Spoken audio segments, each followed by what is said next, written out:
Today we're going to explore a couple of different types of watercolor techniques and we are going to put them into practice.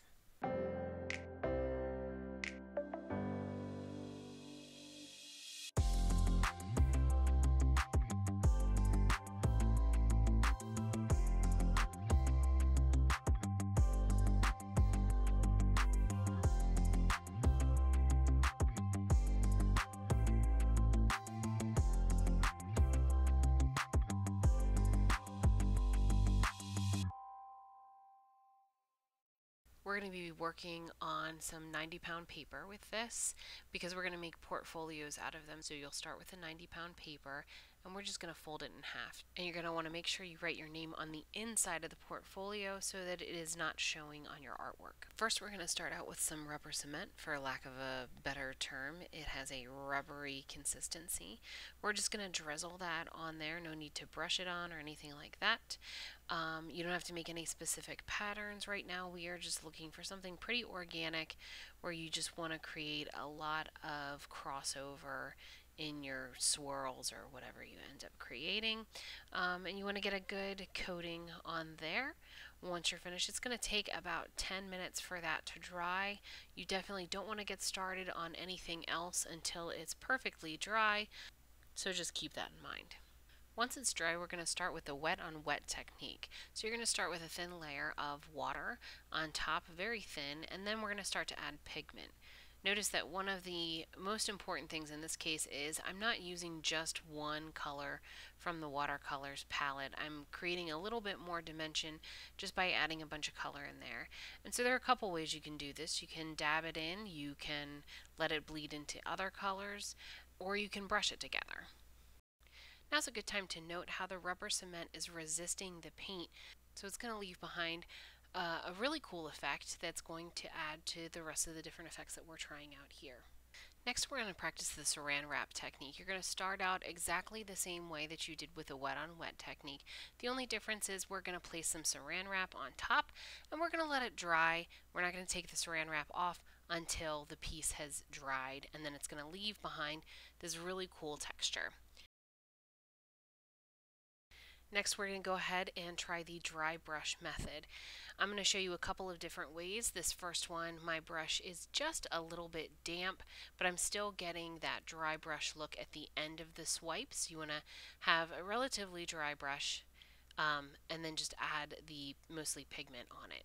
These other ones, you'll see that the brush is almost completely dry. It only has enough water on it to pick up the pigment.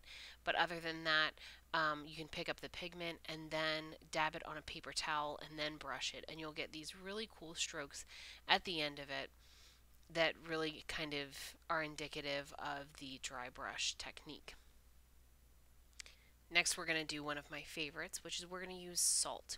So once again, I'm just going to put down some color, a couple of different colors, and once I'm finished doing that, I'm going to sprinkle them with salt. Just like the saran wrap technique, we are going to leave the salt there until it's completely dry, and then we will brush it off in the trash can and have a much cooler technique left behind. So now I'm just going to fill in a couple of colors just all around, and with one of these I'm going to use for the spray then paint and paint then spray. So I've got this round object here. If I then spray it, I'm going to spray one side of it and the area around it. And you'll see that the water is starting to dilute some areas of the paint. So I've painted that and then sprayed it with water, and I'm creating some dilution there. I can also dab it with a dry paper towel, which will pick up some more of that color. Now I'm going to dab some color where the water ended up on the dry paper.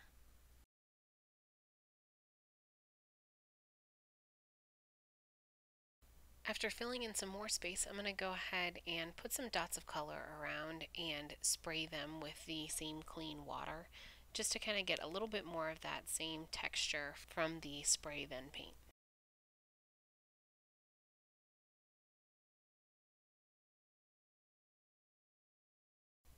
Now I'm going to work on a pulling technique, and that's just as easy as putting the color down in a line or in a curve, really however you want, And then I'm just going to use a scrap piece of paper or a stiff piece of cardboard, something along those lines. And I'm just going to use it to drag the color up while it's still wet. Once everything has dried and I've pulled up all the saran wrap and I've brushed off all the salt and whatnot, I'm going to go ahead and be able to see all these really cool textures. It looks really busy right now, but that's okay because we're not quite done with it. We're going to add some line work later. But as far as testing out some different techniques with watercolor, we've really done a whole lot here between the rubber cement, the wet on wet, the dry brush technique, the salt, the saran wrap, the paint then spray and spray then paint, and the pulling. We have really done so much with watercolor at this point. So in the future, you probably won't use all of these techniques on one piece. However, for this piece, once we add the line work, it's going to look pretty cool. Remember, don't be afraid to try new things and experiment with something that might not work out in the end. It's important to take risks when you're talking about art.